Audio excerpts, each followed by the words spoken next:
నమస్కారం. City cable CPC న్యూస్కు స్వాగతం. ముందుగా ముఖ్యాంశాలు. శ్రీ సీతారాముల కళ్యాణం శ్రీరామ మహాశోభయాత్రలో ప్రతి ఒక్కరూ పాల్గొని విజయవంతం చేయాలి. మోటార్ బైక్ ర్యాలీ సందర్భంగా ప్రజలకు అయోధ్య ఐక్యవేదిక కమిటీ ప్రతినిధుల పిలుపు.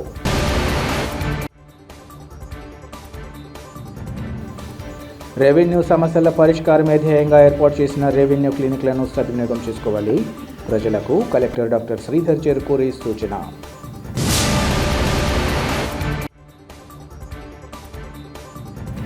ధ్వజారోహణంతో ప్రారంభమైన దేవుని కడప శ్రీ లక్ష్మీ వెంకటేశ్వర స్వామి ఆలయ వార్షిక బ్రహ్మోత్సవాలు పెద్ద ఎత్తున తరలివచ్చి పూజల్లో పాల్గొన్న భక్తజనం. తిరుమల తొలి గడప దేవుని కడప శ్రీ లక్ష్మీ వెంకటేశ్వర స్వామి ఆలయ వార్షిక బ్రహ్మోత్సవాలు ప్రారంభ సూచకంగా ధ్వజారోహణ కార్యక్రమాన్ని భక్తి శ్రద్ధలతో నిర్వహించారు. దేవతలారా రండి, కడపరాయుడు శ్రీ లక్ష్మీ వెంకటేశ్వరుని బ్రహ్మోత్సవ వైభవాన్ని తిలకించండి అంటూ వేద పండితులు సకల దేవతలను ఆహ్వానించారు. ఆలయ అర్చకులు మయూరం కృష్ణమోహన్ తదితరుల అర్చక బృందం ఆధ్వర్యంలో శాస్త్రోక్తంగా ధ్వజ పూజ నిర్వహించారు. ఈ క్షేత్రంలో క్షేత్ర నాయకుని బ్రహ్మోత్సవాలు జరుగుతున్నాయని తెలిసేలా గరుడుని చిత్రం గల పతాకాన్ని ధ్వజంపై ఎగురవేశారు. అనంతరం అలంకరించిన తిరుచి వాహనంపై స్వామిని ఊరేగించారు. ఈ సందర్భంగా టీటీడీ అధికారులు మాట్లాడుతూ ఈ ఉత్సవాలకు కడప నగరంతో పాటు ఇతర జిల్లాల నుంచి కూడా భక్తులు తరలివస్తారన్నారు. టీటీడీ చైర్మన్ బిఆర్ నాయుడు, కార్యనిర్వహణాధికారి అనిల్ కుమార్ సింఘాల్ ఆదేశాల మేరకు స్వామివారి బాలాలయంలో ఉన్న ఉత్సవాలను అత్యంత వైభవంగా నిర్వహించాలని ఆదేశించారన్నారు. ఈ మేరకు అన్ని ఏర్పాట్లను పెద్ద ఎత్తున నిర్వహించినట్లు వారు తెలిపారు. గతంలో ఎన్నడూ లేని విధంగా ఈ మారు ఎస్వీబీసీ ఛానల్ వాహన సేవలు ప్రత్యక్ష ప్రసారం చేసి ప్రపంచవ్యాప్తంగా భక్తులు చూసేలా ఏర్పాట్లు చేసిందన్నారు. రథసప్తమి సందర్భంగా ఎలాంటి ఇబ్బందులు తలెత్తకుండా తగిన చర్యలు చేపట్టామన్నారు. కాగా మంగళవారం బ్రహ్మోత్సవాలలో భాగంగా సూర్యప్రభ వాహనం, స్నపన తిరుమంజనం, సాయంత్రం ఊంజల సేవ, అన్నమాచార్య కీర్తనల ఆలాపన, రాత్రి పెద్దశేష వాహనంపై స్వామి అమ్మవార్ల గ్రామోత్సవాన్ని నిర్వహించనున్నారు.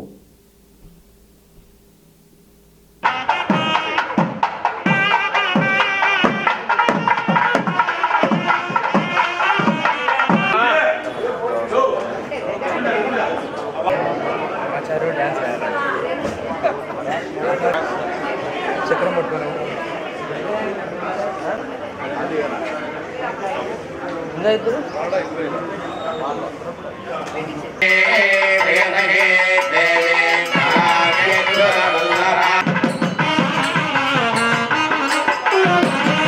జాత వేదో లక్ష్మీ మనపగామిని ఫలాని తపసానుసంతు మాయాందరాయాశ్చ వాక్యా లక్ష్మీ దుర్వర్ణాంతరిక్షం మహిత్వా హస్తం హరిపదారవింద సేవాద్రహృదయం ఋగ్వేదస్వరూపం బాహ్వష్టకం అష్టనేత్రం యదుష్ఠయనాసాపుటం శ్రవణాష్టకం బృహత్కంఠం ఇంద్రపత్నే వ్యాపినే సరసజ విహాయుమతే జలధయనే శ్రియంధారాయ సత్యందో పరి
ఓం నమో వెంకటేశాయ.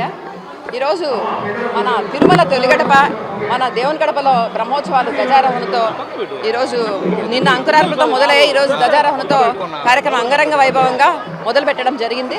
మీ అందరికీ తెలుసు, మనకి ఇక్కడ ఎక్కువ మనకి వచ్చే వాళ్ళందరూ కూడా కడప నుంచే కాకుండా వేరే జిల్లాల నుంచి కూడా మన దేవుని గడప బ్రహ్మోత్సవాలకి రావడం జరుగుతుంది. మా తిరుమల తిరుపతి దేవస్థానము చైర్మన్ శ్రీ బిఆర్ నాయుడు గారు, అలాగే మా కార్యనిర్వహణాధికారి శ్రీ అనిల్ కుమార్ సింగ్ గారి ఆదేశాల మేరకు ఈ సంవత్సరము బాలాలయంలో ఉన్నా కూడా స్వామి ఎక్కడా తక్కువ జరగకూడదనే ఉద్దేశంతో వారు ఏర్పాట్లని బ్రహ్మాండంగా చేయమని చెప్పడం జరిగింది. అందువల్ల ఈసారి ఎప్పుడూ లేని విధంగా ఏర్పాట్లను కూడా మీరు చూసింటారు. లైటింగ్లో కావచ్చు, మిగతా డెకరేషన్లో కావచ్చు, స్వామివారికి చేసే మిగతా ఆభరణాల విషయంలో కావచ్చు, ఎక్కడా తక్కువ లేకుండా స్వామివారికి చాలా బాగా చేయాలని నిర్ణయించుకొని ఆ విధంగా చేయడం జరుగుతుంది. అదే కాకుండా ఎప్పుడూ లేని విధంగా ఈసారి ఎస్వీబీసీలో కూడా మొత్తము వాహన సేవలు అన్నీ కూడా లైవ్లో పోతుంటాయి. అంటే ఇక్కడే వాళ్ళే చూసేది కాకుండా ప్రపంచమంతా చూసి తరించాలా మన దేవదేవుడి ఉత్సవాలని అనే ఉద్దేశంతో ఈరోజు ఎస్వీబీసీలో కూడా ప్రతి వాహన సేవ కూడా లైవ్లో చేయడం జరుగుతుంది. అంతేకాకుండా మనకు తెలుసు రథసప్తమికి మనకి ఎక్కువ దాదాపు 40,000 నుంచి 50,000 మంది మనకి భక్తులు ఇక్కడికి రావడము జరుగుతుంది. కాబట్టి వాళ్ళకి విస్తృతంగా ఏర్పాట్లు చేయడానికి ముఖ్యంగా వాళ్ళ రక్షణ కోసము ఎక్కువగా మన జిల్లా అధికారులతో అందరితో కూడా వీరబ్రహ్మం సార్ మా జేఈఓ గారు కూడా 3 రోజుల క్రితం మీటింగ్ పెట్టుకోవడం జరిగింది. భక్తులకు ఎలాంటి ఇబ్బంది రాకూడదు, వారికి పూర్తి రక్షణతో రథసప్తం కార్యక్రమాలను కూడా జరిపించాలనే ఉద్దేశంతో చాలా పెద్ద ఎత్తున ఏర్పాట్లను ఆ రోజుకి మా జిల్లా అడ్మినిస్ట్రేషన్తో వారి సహకారంతో కూడా చేయడం జరుగుతూ ఉంది. కాబట్టి ఈసారి బ్రహ్మోత్సవాలకి మీ అందరూ కూడా ప్రజలకు ఇంకా మరింత చేరువయ్యేదానికి మాకు సహకరిస్తారని భావిస్తూ ఓం నమో వెంకటేశ్వర. ఓం నమో వెంకటేశ్వర. శ్రీకాంతాయ కళ్యాణ నిదేర్దినాం శ్రీ వెంకట నివాసాయ శ్రీనివాసాయ మంగళం. తిరుమల తిరుపతి దేవస్థానం తిరుమలకు తొలి గడప దేవుని గడప శ్రీ లక్ష్మీ వెంకటేశ్వర స్వామి వారి వార్షిక బ్రహ్మోత్సవం 18/1/2026 నుండి 28/1/2026 వరకు తిరుమల తిరుపతి దేవస్థానం వారి ఆధ్వర్యంలో అత్యంత వైభవంగా నిర్వహించడం జరుగుతుంది. అందులో భాగంగా ఈరోజు స్వామివారి ధ్వజారోహణం జరిగింది. ఈరోజు ఉదయం ప్రాతకారాధన, కుంభారాధన ముగించుకొని స్వామివారి గ్రామ ప్రదక్షిణగా వచ్చి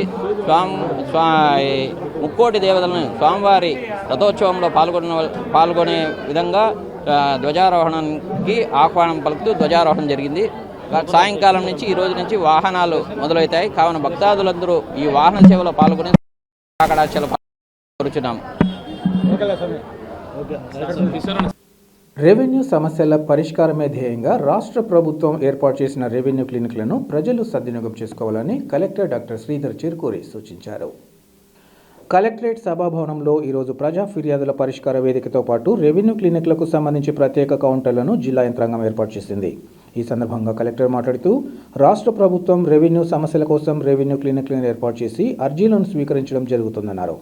ఇందులో భాగంగా స్వీకరించిన అర్జీలను పారదర్శకంగా పరిష్కరించేలా నిర్ణీత గడువులోపు చర్యలు చేపట్టాలని ఆయన అధికారులను ఈ సందర్భంగా ఆదేశించారు.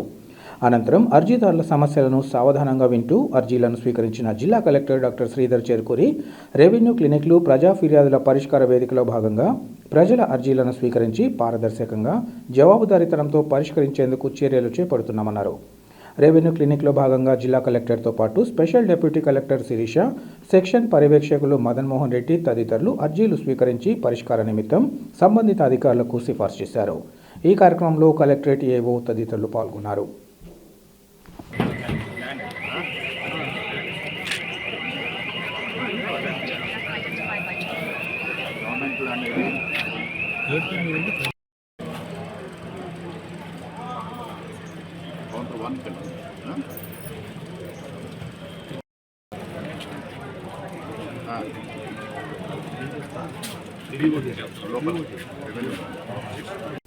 అయోధ్య ఐక్య వేదిక ఆధ్వర్యంలో వైభవోపేతంగా నిర్వహించనున్న శ్రీ సీతారాముల కళ్యాణం శ్రీరామ మహాశోభాయాత్రలో ప్రతి ఒక్కరూ పాల్గొని విజయవంతం చేయాలని నిర్వాహకులు పిలుపునిచ్చారు. ఈ నెల 21, 22 తేదీల్లో జరిగే ఈ కార్యక్రమాలకు సంబంధించి సోమవారం నగరంలో పెద్ద ఎత్తున మోటార్ బైక్ ర్యాలీని నిర్వహించారు. కడప నగరంలోని చిన్నచౌక ఆంజనేయ స్వామి ఆలయం నుంచి ప్రారంభమైన బైక్ ర్యాలీ నగరంలోని ప్రధాన రహదారుల మీదుగా సాగుతూ హౌసింగ్ బోర్డులోని శ్రీ కోదండరామస్వామి ఆలయానికి చేరింది. ఈ సందర్భంగా నిర్వాహకులు మాట్లాడుతూ గతంలో లాగానే ఈ మారు కూడా శ్రీ సీతారామ కళ్యాణం శ్రీరామ మహాశోభాయాత్రను వైభవపేతంగా నిర్వహిస్తున్నామన్నారు. ఈ నెల 21న సాయంత్రం 5 గంటలకు కడప మున్సిపల్ మైదానంలో సాంస్కృతిక కార్యక్రమాలతో కన్నుల విందుగా కమనీయ రమణీయ శ్రీ సీతారాముల కళ్యాణోత్సవం జరుగుతుందన్నారు. అలాగే 22వ తేదీన గురువారం ఉదయం 7 గంటల నుంచి చిన్నచౌక్లోని ఆంజనేయ స్వామి ఆలయం నుంచి శ్రీరామ మహాశోభయాత్ర ప్రారంభమవుతుందన్నారు. ఈ మహాశోభయాత్రలో భజన బృందాలు, కోలాట కోలాహలం, బజరంగి విన్యాసాలు, కేరళ వాయిద్యాల కేరింతలు, పిల్లన గ్రోవి పిలుపులు, తప్పెట దరువుల తందనాలు, రాజస్థాన్ యువతుల డప్పు దరువులు ఇలా మొత్తంగా 40 రకాల సాంస్కృతిక కార్యక్రమాలు ప్రత్యేక ఆకర్షణగా నిలుస్తాయన్నారు. అంతేకాకుండా వచ్చిన భక్తులకు మజ్జిగ, మంచినీటి సౌకర్యంతో పాటు అన్నప్రసాద కార్యక్రమం శోభాయాత్ర వెంట అందుబాటులో ఉంటుందని వారు తెలిపారు. ప్రతి ఒక్కరూ కార్యక్రమంలో పాల్గొని విజయవంతం చేయాలని ఈ సందర్భంగా కోరారు. ఈ కార్యక్రమంలో టీడీపీ పోలిట్ బ్యూరో సభ్యుడు శ్రీనివాసరెడ్డితో పాటు అయోధ్య ఐక్యవేదిక కమిటీ ప్రతినిధులు, హిందూ సంఘాల నేతలు పాల్గొన్నారు. 21వ తారీఖున సాయంకాలం 5:30 గంటలకి కడప మున్సిపల్ మైదానంలో శ్రీ సీతారాముల కళ్యాణ మహోత్సవం అత్యంత వైభవంగా జరుగుతుంది.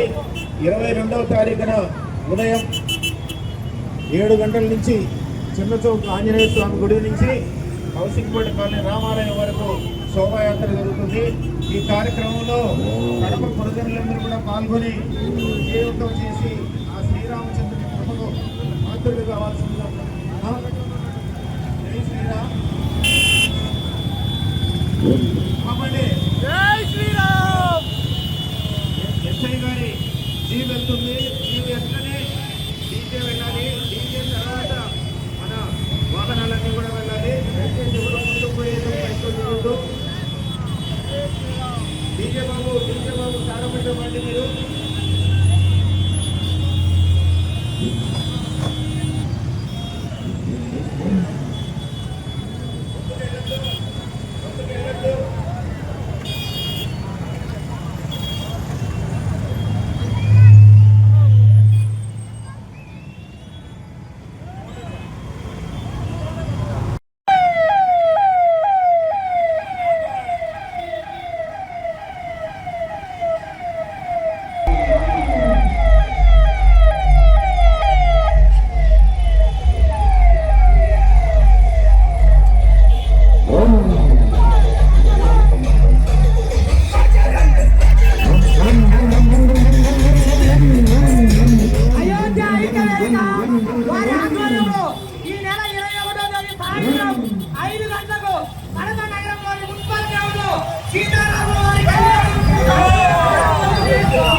అధిక పనిభారం, తీవ్ర ఒత్తిడిలకు గురి చేసే విధానాలను ఉన్నతాధికారులు సత్వరమే ఉపసంహరించుకోవాలని కడప సెక్రటరియట్ ఎంప్లాయీస్ అసోసియేషన్ నాయకులు డిమాండ్ చేశారు.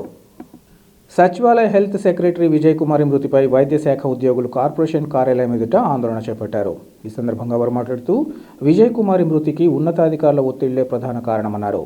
గత శనివారం చిన్నపిల్లలకు టీకాలు వేసే కార్యక్రమాన్ని ముగించుకువచ్చిన ఆమెకు సర్వే నిర్వహించలేదని, ఈ కారణంగా తన వేతనాన్ని నిలిపివేస్తామంటూ నానా బెదిరింపులకు పాల్పడ్డారన్నారు.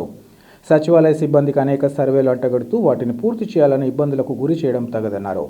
హెల్త్ డిపార్ట్మెంట్లో 54 యాప్లు ఉండగా అందుకు సంబంధించి అనేక పనులు చేయాలంటూ ఉన్నతాధికారులు ఆదేశిస్తుండటంతో దిక్కుతోచని స్థితిలో ఉన్నామన్నారు. విజయ్ కుమార్ కుటుంబానికి తగిన న్యాయం చేయాలని, హెల్త్ సెక్రటరీలకు పనిభారం తగ్గించాలని కోరారు.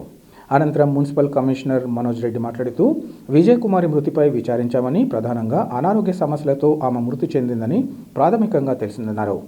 ఎవరైనా అనారోగ్య సమస్యలతో బాధపడుతుంటే తమ దృష్టికి తీసుకొస్తే సత్వర చర్యలు తీసుకుంటామన్నారు. ఉద్యోగుల సమస్యల పరిష్కారానికి తగిన చర్యలు తీసుకుంటామని ఈ సందర్భంగా ఆయన వివరించారు. ఈ కార్యక్రమంలో డిఎంహెచ్ఓ డాక్టర్ నాగరాజ్తో పాటు వైద్య శాఖకు సంబంధించి హెల్త్ సెక్రటరీలు పాల్గొన్నారు.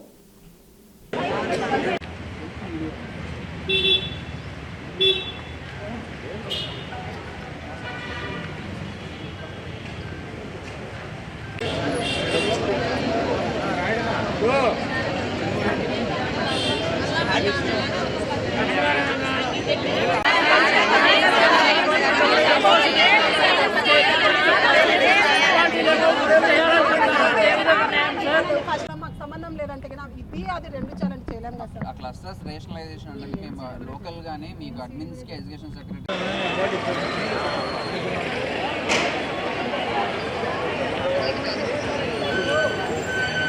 అడ్మిన్స్ ఎడ్యుకేషన్ సెక్రటరీస్నే దాన్ని వాళ్ళకు ఉన్నటువంటి వర్క్ బటన్ ప్రకారం డివైడ్ చేయండి అని చెప్తా ఉన్నాము. అదే ఇన్స్ట్రక్షన్ మళ్ళీ కూడా ఒకసారి ఇవ్వడం జరుగుతుంది.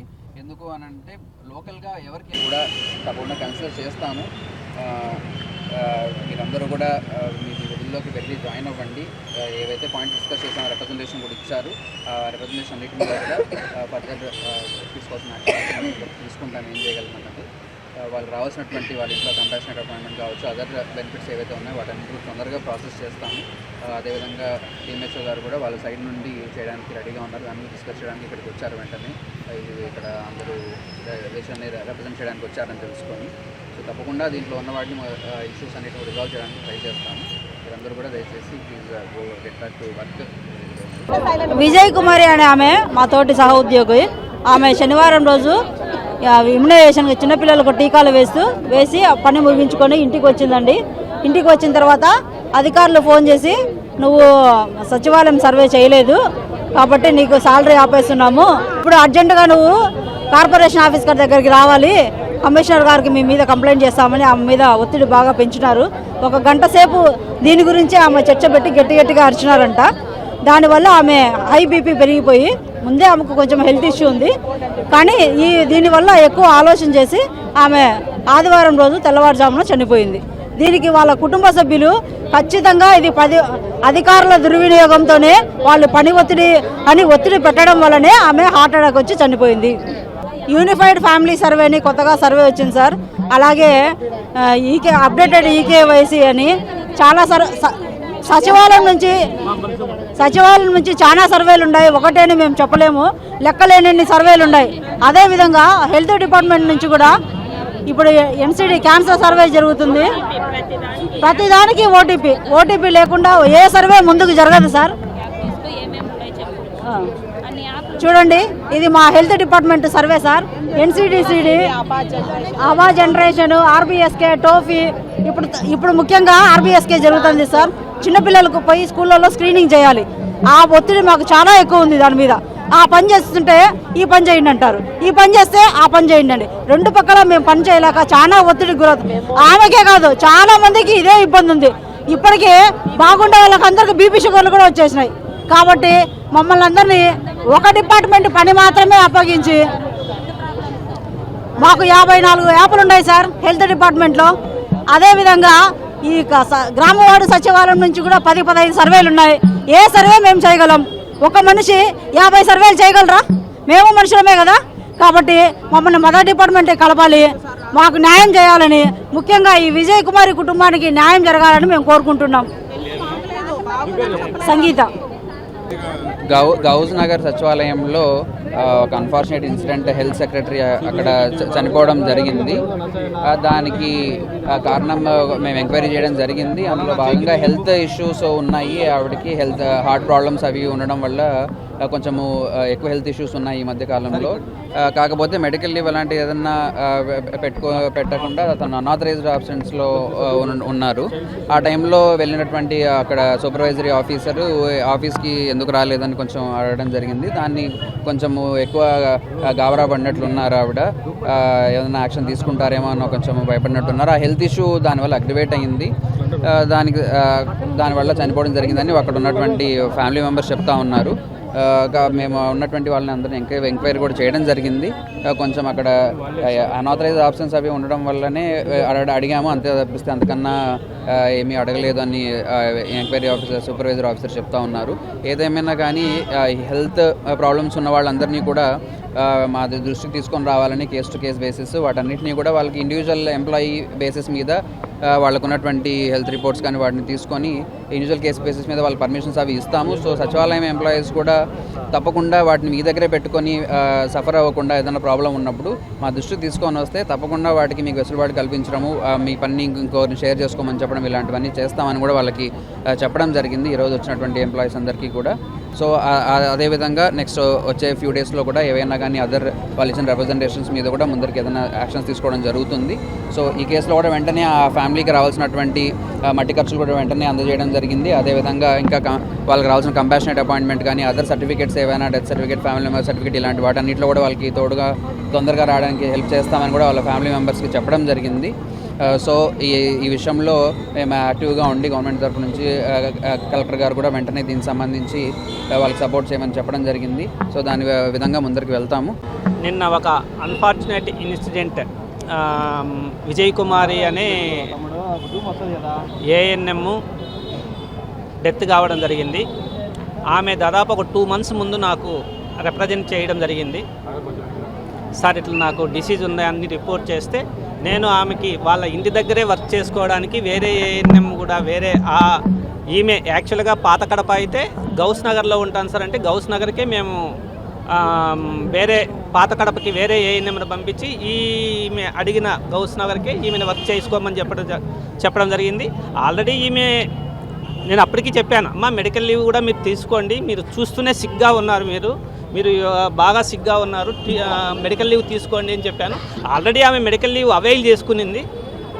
దాదాపు 5 to 6 years నుంచి ఆమె ఈ పల్మనరీ ఆర్టీరియల్ హైపర్ టెన్షన్ అనే డిసీజ్తో సెయింట్ జాన్స్ హాస్పిటల్లో కావచ్చు, అలానే హైదరాబాద్లో యశోద హాస్పిటల్లో ట్రీట్మెంట్ తీసుకుంటూ ఉంది. కాబట్టి నిన్న అన్ఫార్చునేట్ ఇన్సిడెంట్ వల్ల ఆమె డెత్ అయింది. నెక్స్ట్ ఇంకా ఎవరైనా ఇలాంటివి ఉంటే డెఫినెట్గా వాళ్ళకి మెడికల్ లీవ్ కానీ ఏదైనా వాళ్ళకి అవైలబుల్ లీవ్స్ ఏదైనా కూడా మేము ఇమీడియట్గా ఇస్తున్నాము, ఎవరికి ఏఎన్ఎంస్ కావచ్చు, ఏ స్టాఫ్కైనా కూడా. కాబట్టి ప్రతి ఒక్కరూ హెల్త్ సీరియస్గా ఉన్నప్పుడు ఇమీడియట్గా ట్రీట్మెంట్ తీసుకోవాల్సిందిగా కోరుతున్నాను. అలానే ఆమెకి ఆల్రెడీ మన కమిషనర్ గారు చెప్పారు, నిన్న ఫినరల్కి 25,000 ఇవ్వడం జరిగింది. ఇంకా రిమైనింగ్ డాక్యుమెంట్స్ అన్నీ ఇమీడియట్గా ప్రాసెస్ చేస్తే ఇమీడియట్గా మేము వాళ్ళకి ఎవరు ఎలిజిబుల్ క్యాండిడేట్ ఉంటే వాళ్ళకి జాబ్ కూడా ఇవ్వడం జరుగుతుంది. ఓకే. జిల్లాలో జరిగిన 2 ప్రధాన ఘటనలకు సంబంధించి నిందితులను జైలు శిక్ష జరిమానా విధిస్తూ న్యాయమూర్తులు ఈరోజు తీర్పునిచ్చారు. ప్రొద్దుటూరు పరిధిలో 2002వ సంవత్సరం మే 11వ తేదీన 16 సంవత్సరం పిచ్చిగా తిరిగేది. ఈ సంఘటనపై వచ్చిన ఫిర్యాదు మేరకు పోలీసులు కేసు నమోదు చేసి నిందితులను కోర్టులో హాజరుపరిచారు. చేసిన కేసులో పఠాన్, సాదక్, అయూబ్ ఖాన్ అనే 2 ముద్దాయిలకు జీవిత ఖైదు, జైలు శిక్ష, 2,000 రూపాయల జరిమానా విధిస్తూ POCSO court in charge Praveen Kumar తీర్పునిచ్చారు. అలాగే ప్రొద్దుటూరు రూరల్ పరిధిలో మైనర్ బాలికను వెంటపడి వేధించి అసభ్యకరంగా ప్రవర్తించి నిందితుడు గుడిమె అశోక్ కుమార్ అనే వ్యక్తికి 10 సంవత్సరాల జైలు శిక్ష, 2,500 రూపాయల జరిమానా విధిస్తూ Kadapa POCSO court in charge judge Praveen Kumar తీర్పునిచ్చారు. ఈ కేసులపై ఒకే రోజు తీర్పు ఇవ్వడం జిల్లాలో సంచలనంగా మారడం విశేషం.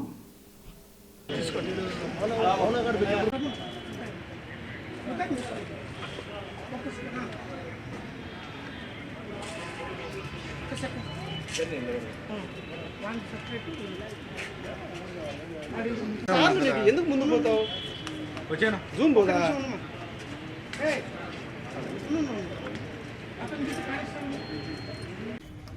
జూమ్ పోదా?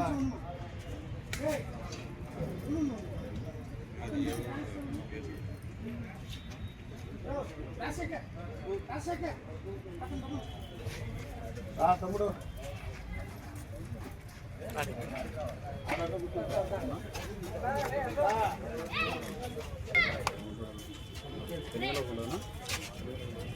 అతను కనపడడం లేదా? సెంటర్ ఇట్లా లాక్ తీసుకోండి.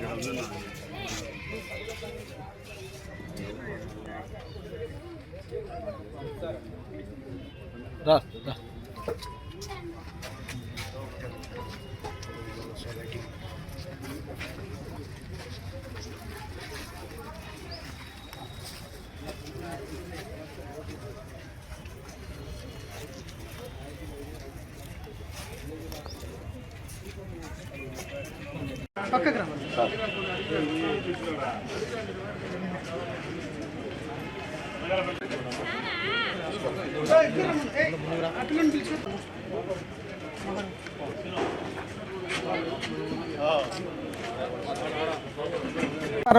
ఈరోజు కడప జిల్లా పోక్సో కోర్టు జడ్జి గారైన ఎస్ ప్రవీణ్ కుమారు 2 సంచలనమైన తీర్పులు ఇవ్వడం జరిగినది.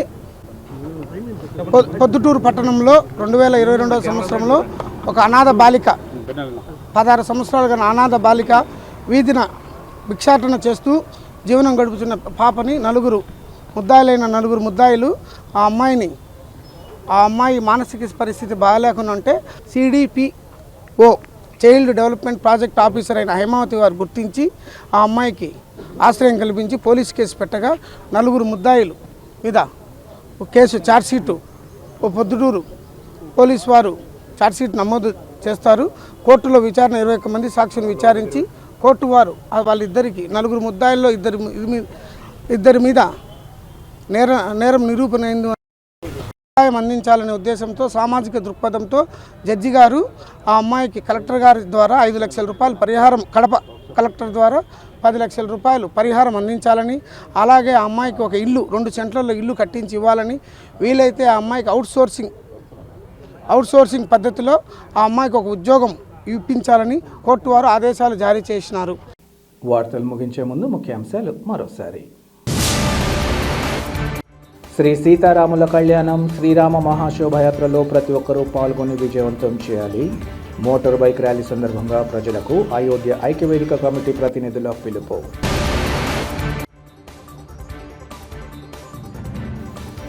రెవెన్యూ సమస్యల పరిష్కారమే ధ్యేయంగా ఏర్పాటు చేసిన రెవెన్యూ క్లినిక్లను సద్వినియోగం చేసుకోవాలి. ప్రజలకు కలెక్టర్ డాక్టర్ శ్రీధర్ చెరుకూరి సూచన.